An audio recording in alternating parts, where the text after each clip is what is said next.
Fala rapaziada, tudo certo? Meu nome é Davi Carvalho e eu sou seu novo professor de Química. E bom, eu gostaria de começar essa aula me apresentando primeiro para vocês terem conhecimento, saberem um pouco mais sobre mim. Eu estou no terceiro semestre agora de Engenharia Química na USP e eu amo de paixão Química e eu quero fazer durante essas aulas com que você ame Química assim como eu amo e entenda como essa matéria é apaixonante, fácil, tranquila e explica tantos fenômenos e coisas ao nosso redor. Isso vai abrir sua mente. E, bom, o meu método de ensino eu gosto de fazer com que você aprenda todos os assuntos perfeitamente, de forma bem fácil e rápida. E eu vou sempre trazer questões de vestibulares, questões para você poder treinar o fim de cada assunto, para você poder colocar na prática tudo que a gente está aprendendo. Então vamos começar. Dando procedência às aulas que a Patrícia, a antiga professora de Química, estava dando, eu vou trazer para vocês os aspectos macroscópicos, que são coisas muito pequenas, que a gente chega nem a enxergar, tão pequenos, mas são fundamentais para a nossa existência e das coisas à nossa volta. Bom, e para começar isso, a gente pode começar que vocês estudaram um pouco sobre matéria nas aulas passadas, mas tem uma frase que é muito importante, que vocês precisam sempre saber, que é que toda matéria é formada por uma substância. Mas Davi, o que é isso? O que isso significa? Bom, isso significa basicamente que tudo que existe é formado por algo. Então, se você for pegando partes grandes e dividindo, se você pegar um bloco de areia e for um bloco de pedra e for quebrando ele, um pedaço cada vez menor, você vai chegar em grão de areia. Entendeu? E isso acontece até quando você consegue dividir um grão de areia. Até você chegar no último átomo dele, até você chegar na última substância dele. E essas substâncias elas podem ser divididas em duas partes, que são as substâncias simples e as substâncias compostas. Dentro das simples, a gente pode enxergar que são as mais simples, literalmente. São uma coisa só. E dentre esses exemplos, a gente pode pegar a molécula do gás oxigênio, que o O2 o oxigênio ele é simbolizado pela letra O. Então, quando você tem dois O, o O2, você tem uma substância simples, porque é somente o O que tem lá. Outro exemplo é o cloro, Cl2, que também, de novo, somente Cl. O O3 e o ferro, que isolados, entendeu? É somente aquela substância, somente o O2, somente o Cl, somente o ferro. E dentro da parte das substâncias compostas, a gente pode entender como substâncias mais complexas, que são a ligação entre elas, a conexão, são substâncias diferentes. E dentre os exemplos a gente tem, por exemplo, o H2O, que é a ligação entre dois hidrogênios e um oxigênio. A gente tem aqui um exemplo do H2O aqui. E temos também o H2SO4 e o NaCl, que são moléculas compostas, substâncias compostas. Misturou duas moléculas, dois elementos simples, ou mais, né? Dois ou mais elementos simples, e juntou e formou uma substância composta.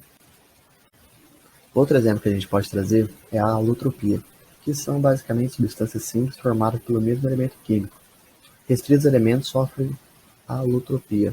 Bom, Davi, o que isso significa? O que é isso?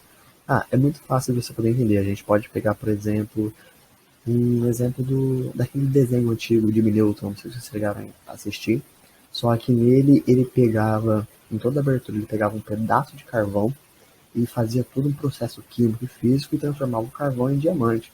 E tipo, isso não faz sentido para você, né? Normalmente não faria. Só que acontece que o carvão e o diamante, eles são completamente compostos somente pela molécula do carbono.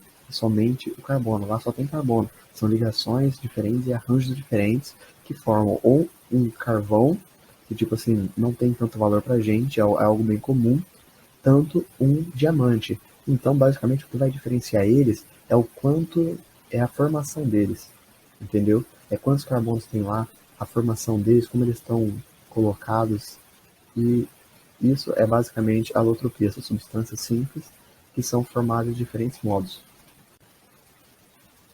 Vamos partir então para a continuação, que foi comentado um pouco na aula da Patrícia, sobre misturas homogêneas e heterogêneas. É algo bem fácil, conteúdo bem fácil. Homogênea ou solução pode ser chamada, tem uma fase, e heterogênea, duas ou mais fases. E bom, a gente pode dividir isso em um exemplo bem fácil, que é, por exemplo, você pega uma mistura homogênea. O que seria isso?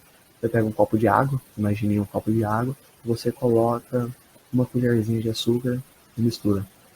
O açúcar vai sumir na água, entendeu? Você não consegue distinguir onde tem açúcar e onde tem água, tudo se misturou e virou uma só coisa. Enquanto uma mistura heterogênea, por exemplo, seria mais uma mistura de água e óleo, como a gente pode ver aqui. Você percebe que tem duas fases, entendeu? Ela é heterogênea. Aqui você percebe o óleo em cima e embaixo nós temos a água. E, bom, para ficar mais fácil para você, a única dificuldade que tem nisso é na parte da denominação. Você pode lembrar que, por exemplo, hétero significa diferente, são diferentes. Então, o óleo e a água, você consegue ver a diferença neles, enquanto no açúcar com a água, você não consegue diferenciar eles tão fácil como você consegue ver aqui nessa questão. A gente vai ver no futuro sobre como, quando você tem uma mistura com água e açúcar, por exemplo, só que você passa do limite, você coloca tanto açúcar que ele começa a sair, ele começa a sobrar. Então, isso vai transformar essa mistura em outra coisa que a gente vai ver mais pra frente, não perca. Mas por enquanto é só isso. E, bom, o que são essas fases, né? Para facilitar para você, eu deixei aqui escrito que cada porção da mistura que apresenta as mesmas propriedades, aquilo que apresenta um único aspecto. Toda mistura de gases sempre gerará uma mistura homogênea. E o que significa isso? Bom, imagine você agora, pense você agora, olhe para fora da SPC, entendeu? Olha aí, você está respirando alguma coisa, tem ar à sua volta, tem gases à sua volta que você nem sabe que existem. Você provavelmente está respirando nitrogênio e dentre outros gases, oxigênio, entre milhares, centenas de gases, entendeu? Então tem muita mistura aí envolvida que você não chega nem a perceber. Esses gases, eles são invisíveis, basicamente. Você não consegue perceber eles. Bom, então a gente acabou o assunto por aqui e vamos partir para o exercício. Eu trouxe aqui um exercício da FGV, que para quem não conhece é uma das melhores faculdades que temos aqui no Brasil particular. E é excelente, gente, excelente. O único problema é que ela tem uma mensalidade assim bem salgada, é bem cara. Então, se você estiver pensando em prestar o vestibular, eu recomendo que você preste querendo bolsa, entendeu? Porque é bem caro. Se você conseguir uma bolsa 100% é perfeito, eles têm ótimos programas por lá. Bom, vamos para o exercício. E antes de tudo, rapaziada, eu vou passar algumas técnicas aqui de vestibulares certeiras para você, que é sempre bom você usar e nunca esquecer. A primeira delas é que quando você vai ler um exercício, você não lê primeiro o texto. Você lê o enunciado ali primeiro, né? A parte que vai perguntar para a questão, as últimas linhas. Então vamos lá. Assinale a alternativa que apresenta, respectivamente, substância simples, substância composta, mistura homogênea e mistura heterogênea. Bom, tá aqui o que o exercício quer que a gente responda. A gente não precisa ler exatamente as três linhas primeiro. E Davi, isso vai mudar a minha vida? Qual que é o problema disso? Bom, se você faz isso em todo exercício, na maioria dos exercícios que são assim, desse jeito, que é somente um texto que você não vai utilizar, e geralmente é maior, é grande, que você só vai perder tempo, você consegue pulando direto para o enunciado, você já sabe o que a pergunta quer e consegue responder. Então a gente não precisa ler as três primeiras linhas, a gente já sabe o que o texto quer. Então vamos lá, primeiro ele pergunta uma substância simples. Vamos ver aqui dentre as alternativas, água é uma substância simples? Água é uma substância simples? Não, água é uma substância composta, né? Ela é formada por dois hidrogênios e um oxigênio. Depois, então a gente já consegue excluir a alternativa A e a alternativa B. Então nós ficamos entre a C, a D e a E. E alumínio é uma substância simples, somente o alumínio. Depois ele pede uma substância composta. Bom, aqui nós vamos encontrar um pequeno impasse, porque uma substância composta a gente consegue ver dentre as três opções que temos, o aço e a água. E ambos são substâncias compostas, porque a água é o H2O, né, uma substância composta, porém o aço também é uma substância composta. Então nós vamos continuar tendo as três opções. Vamos ter que deixar para decidir nas outras opções. Vamos ver. Então, mistura homogênea. As opções que nós temos são água, aço ou granito. Para quem não sabe, o granito não é uma mistura homogênea, você consegue ver as partes de outras substâncias nele, certo? Então, enquanto na água e no aço, a água não é nenhuma mistura, então ela fica descartada, sobrando somente a alternativa D, alumínio, água, aço e granito. Bom, outro exercício que a gente traz aqui é da FUVEST, e dessa vez não tem um enunciado tão grande, não tem um texto tão grande, então a gente consegue só ler ele. Todos os tipos de água, com as denominações a seguir, podem exemplificar soluções de sólidos em um líquido, exceto. Então nós temos água potável, água destilada, água dura, água mineral e água do mar. Bom, Essa é bem fácil, na verdade, para quem já conhece, tem mais conhecimento, só que para quem não conhece, a resposta vai ser a letra B, água destilada, porque dentre todas essas outras alternativas, água potável, água dura, água mineral e água do mar, vai ter outras substâncias dentro da água. E é justamente o que o enunciado te pede para não ter. Ele quer a única coisa livre de substâncias, e a água destilada é uma água puríssima. É uma água que, teoricamente, não tem mais nenhuma substância. Então, não tem minerais, não tem nutrientes, é somente a água pura, só H2O. Bom, pessoal, aqui nós temos mais uma questão, dessa vez uma questão do Enem, e como a gente pode ver, tem um texto bem grande, então a gente vai aplicar aquela mesma técnica já utilizada e vamos diretamente para o enunciado. Dessas afirmativas estão apoiadas na visão substancialista criticada pelo autor apenas. Então, beleza, nesse enunciado ele fala para a gente responder com base na visão substancialista criticada.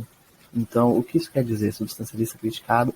Então, substancialista, algo errado, algo superficial, algo não tão certo, criticada pelo autor. Então, o autor criticou esse substancialismo. Então, nós vamos procurar aqui as questões erradas, as questões falsas. Bora lá. 1. O ouro é dourado, pois seus átomos são dourados. Isso aqui está na cara, né, pessoal? Isso não tem fundamento nenhum. Falsa. A segunda, uma substância macia não pode ser feita de moléculas rígidas, não faz o mínimo sentido. Outra falsa. Uma substância pura possui pontos de ebulição e fusão constantes, em virtude das interações entre suas moléculas. Essa aqui está correta, pessoal. A gente vai até mais para frente ver a questão dos gráficos e vamos conseguir comprovar isso corretamente. Vocês vão até lembrar dessa questão. E tá verdadeiro, é verdadeiro, então. E a quarta, a expansão dos objetos com a temperatura ocorre porque os átomos se expandiram. Sem sentido algum também. 1, 2 e 4. Alternativa D. E agora a gente vai começar estudando os estados da matéria.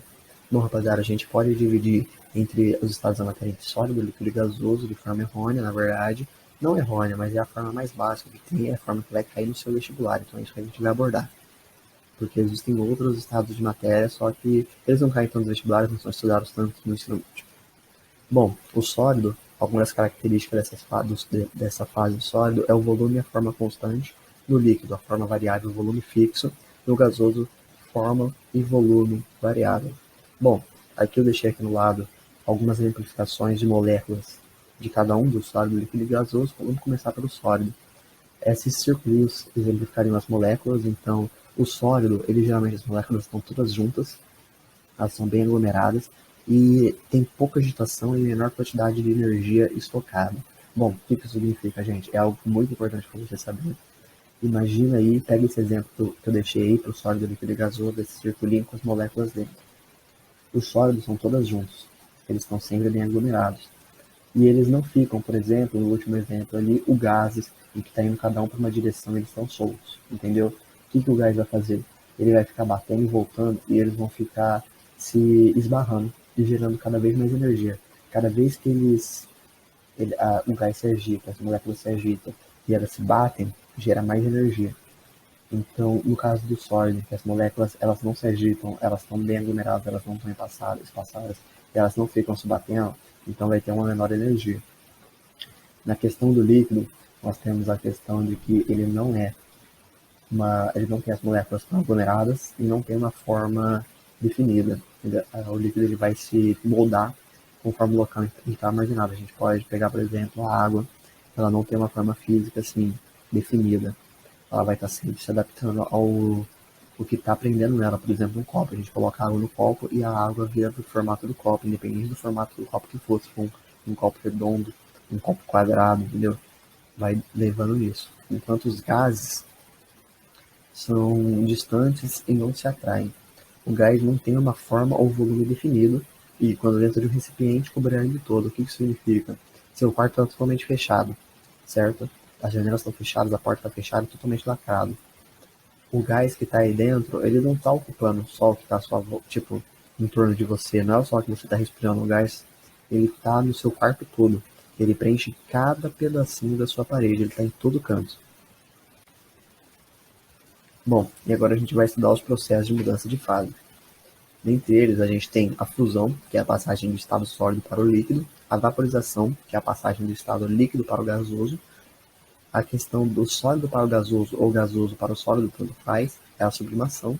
Gasoso para o líquido, condensação ou liquefação. Líquido para o sólido, solidificação. E também nós temos 3 tipos diferentes, que são a evaporação, com calor do ambiente usualmente, ebulição, forçado por fonte artificial de calor, a forma de bolhas e é mais rápido que a evaporação, e a calefação, que a temperatura do sistema é muito acima da temperatura de ebulição da substância do processo instantâneo. Velocidade diferencia os processos. E esses 3 tipos, eles são usados na vaporização, ali, ó, tipo, da passagem do estado líquido para o gasoso.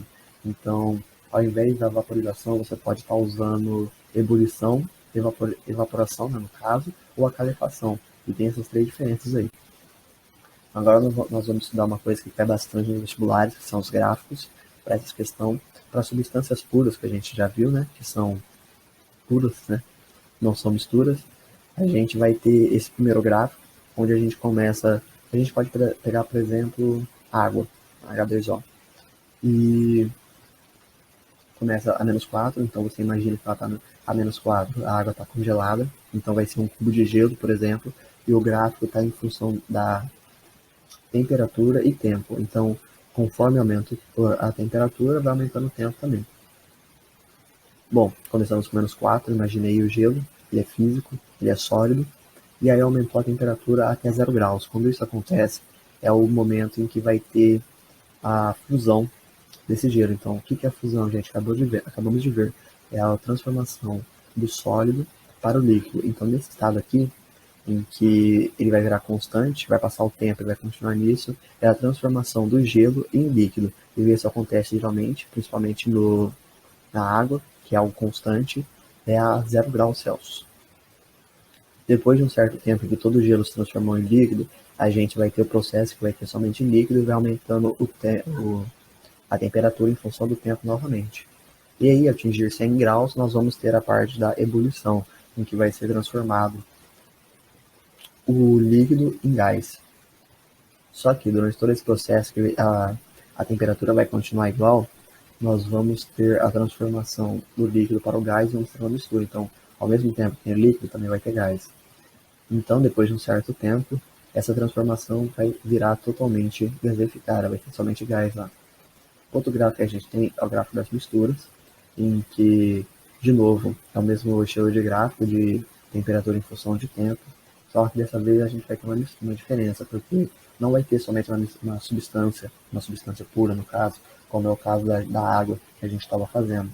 Aqui a gente pode colocar, por exemplo, de novo, uma mistura, que é uma mistura água com açúcar.